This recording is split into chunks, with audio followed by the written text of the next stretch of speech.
No vídeo de hoje eu vou explicar para vocês por que nós não deveríamos considerar Tiradentes um herói nacional e também por que você não deveria continuar chamando a Conjuração Mineira de Inconfidência Mineira. O Brasil era colônia de Portugal e durante esse período, século XVIII, a situação dos portugueses não ficou muito legal, sobretudo a partir do meio do século, quando os portugueses enfrentaram uma situação terrível, um terremoto seguido de incêndio e seguido de uma tsunami.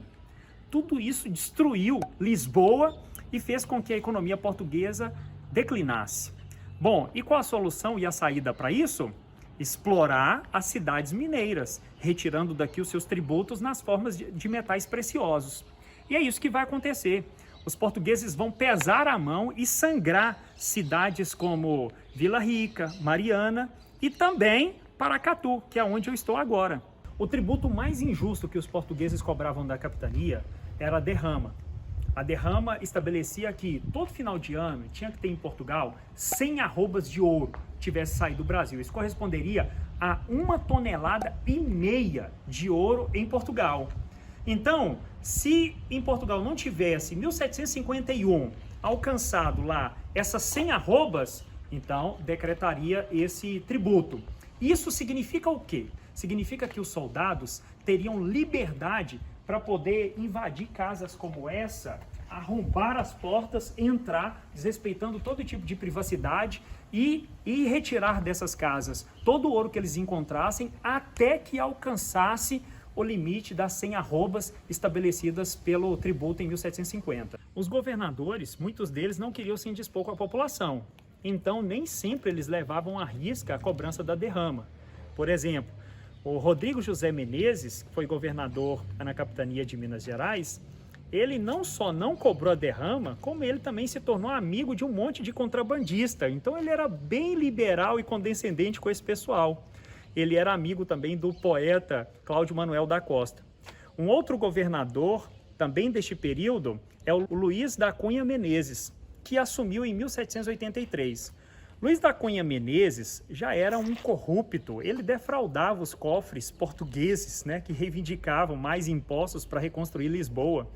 Mas enfim, além disso, ele também ostentava nas ruas de Vila Rica, andando com as suas diversas mulheres, eram as suas concubinas.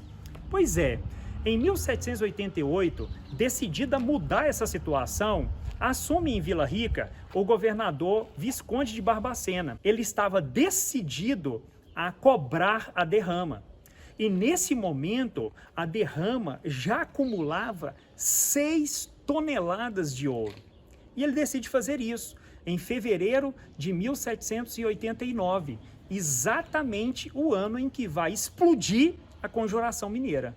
A cobrança desses tributos gerou revolta na população, sobretudo entre alguns intelectuais, mineradores que estavam endividados e entusiastas do que estava acontecendo, por exemplo, nos Estados Unidos, que desde 1776 já tinham declarado a sua independência em relação à Inglaterra. Dentre eles se encontrava o Tiradentes, o Joaquim José da Silva Xavier, este era o nome dele. O Tiradentes, ele era um alferes. O alferes corresponderia hoje ao título de tenente. Ele era responsável, por exemplo, por fazer a proteção e a guarda das estradas reais aqui em Minas Gerais. Mas também, em outras horas, em outros momentos, ele tinha aprendido, de modo bem prático, a profissão de dentista. Daí o nome Tiradentes. E é assim que ele fica conhecido para a história. Bom, o que esse grupo queria? Eles queriam proclamar república em Minas Gerais. Eles queriam fazer de São João del Rei a capital dessa república e também estabelecer uma universidade por aqui. Bom, é isso. Essa é a demanda deles. Além de se verem livres dessa cobrança de impostos e da dominação portuguesa. É errado aquela ideia de que Tiradentes, ele desejava e lutou pela independência do Brasil. Falando sério, o Brasil, do modo como você conhece, nem existe ainda. O que nós temos são identidades regionais. Cada região está aí reivindicando, em algumas revoltas parecidas com essa que eu estou falando para vocês aqui agora, o seu processo de independência.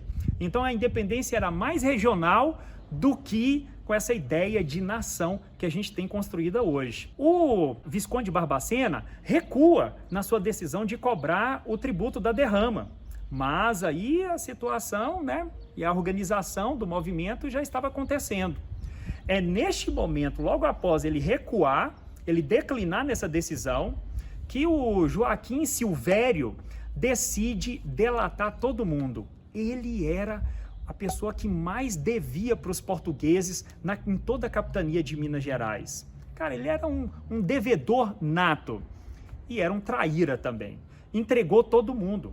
Todos foram presos. De todos eles, inclusive o Tiradentes, um começou a jogar a culpa no outro. Ah, não sou eu o líder desse movimento, não, é o fulano, é o Beltrano.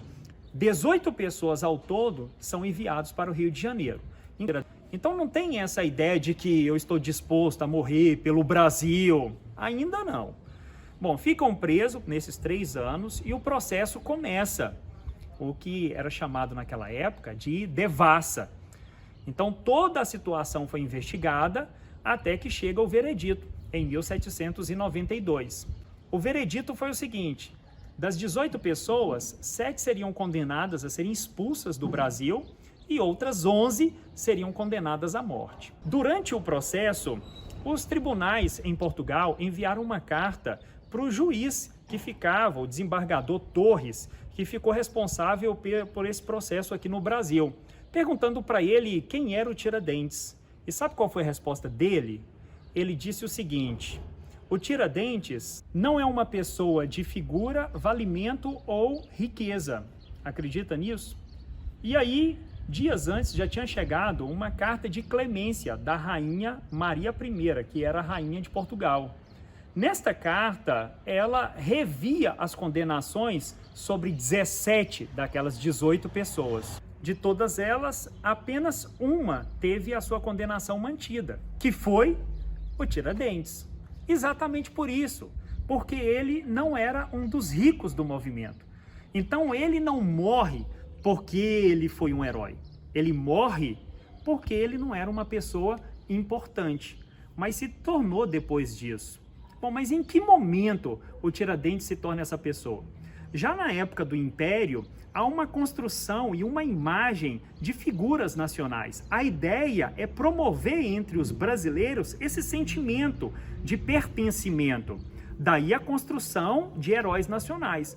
A figura do Tiradentes foi construída para casar exatamente como a de Jesus, fácil de todo mundo identificar onde as pessoas estivessem. E ainda tinha de brinde a figura de um Judas nessa história toda, que foi o do Joaquim Silvério.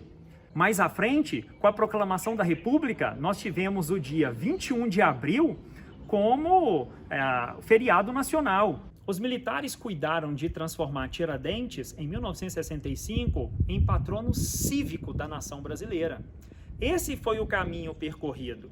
Inicialmente, Tiradentes era, digamos assim, dentre os 18, o menos importante. Mas o que eu não disse para vocês foi que nos 3 anos que ele teve preso, ele recebia a visita dos frades franciscanos. E é isso que muda a atitude de Tiradentes. Ele se dispôs a assumir toda a responsabilidade. Mas isso é mais devido à mensagem trazida pelos franciscanos do que da sua disposição inicial de quem estava como entusiasta do movimento republicano, que foi a Conjuração Mineira. E também por que eu disse que vocês não deveriam chamar a Conjuração Mineira de Inconfidência? Inconfidente, essa palavra se refere a traidores, a pessoas que não são fiéis a uma autoridade. Conjuração se refere a um grupo de conspiradores que tramam contra uma determinada autoridade. Faz muito mais sentido atribuir a esse movimento a palavra conjurados ou conjuração mineira do que Inconfidência Mineira. Afinal de contas, nós, eu acredito, apoiamos aquele movimento em relação aos portugueses. É ou não é? Diz aí para mim agora se você concorda de chamarmos a Conjuração Mineira de conjuração e não de inconfidência. E se você continua achando que Tiradentes foi um herói. Não se esqueça de dar o seu like e também de seguir as nossas páginas nas redes sociais. Um abraço e até a próxima.